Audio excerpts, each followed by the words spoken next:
Salut à tous, Sam Sarah avec vous aujourd'hui. Je suis ravie que vous soyez sur ma chaîne. On va parler loi d'Assomption, loi de l'attraction, mais avant toute chose, mettez un like, abonnez-vous parce que vous allez vraiment aimer ce qui va suivre.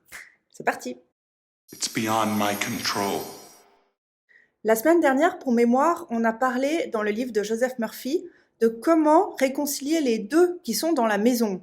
Il faut réconcilier le désir et l'imagination. Voilà notre thématique de la vidéo de ce jour. Et est-ce que vous vous souvenez des derniers mots que j'avais utilisés? Qu'est-ce qui va entraver mon chemin à moi vers le succès si j'ai une confiance totale en moi et en l'univers? Rien.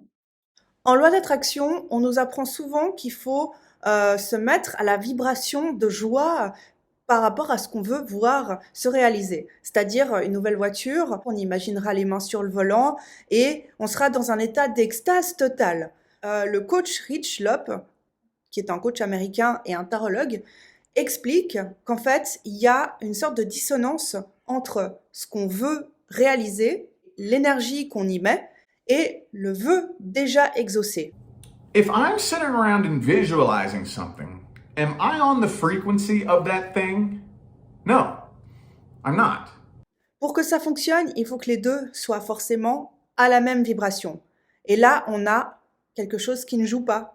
Parce que si vous avez déjà ce que vous voulez, pourquoi vous allez vous mettre dans un état d'extase totale à l'idée de l'avoir? Vous l'avez déjà, il n'y a pas besoin. L'univers vous tend un miroir qui reproduit la fréquence sur laquelle vous êtes lorsque vous manifestez.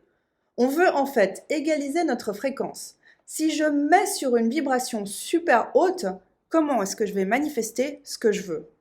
Quand on a quelque chose et quand on l'a manifesté dans notre vie, forcément, on n'a plus besoin de ressentir cette anticipation à l'idée de l'avoir. Et inversement, si on se met dans un tel état d'anticipation, quelque part, on montre à l'univers qu'on n'a pas encore notre résultat obtenu. Il faut donc arriver à atteindre le niveau où en fait on enlève complètement notre pensée du chemin de notre succès. Et c'est seulement en enlevant notre pensée et notre intellect du chemin que ça va arriver.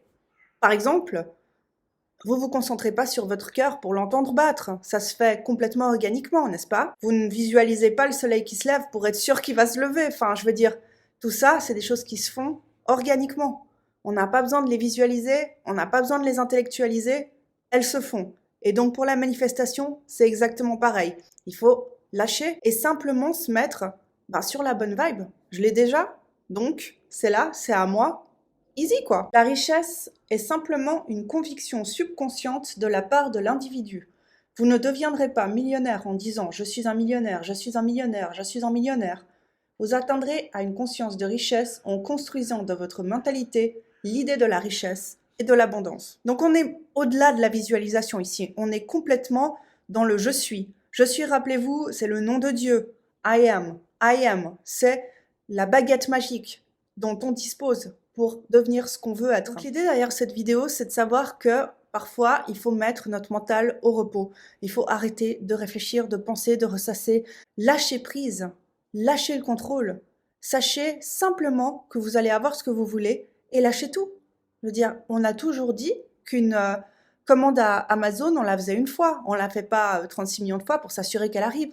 Donc faites votre commande et lâchez tout.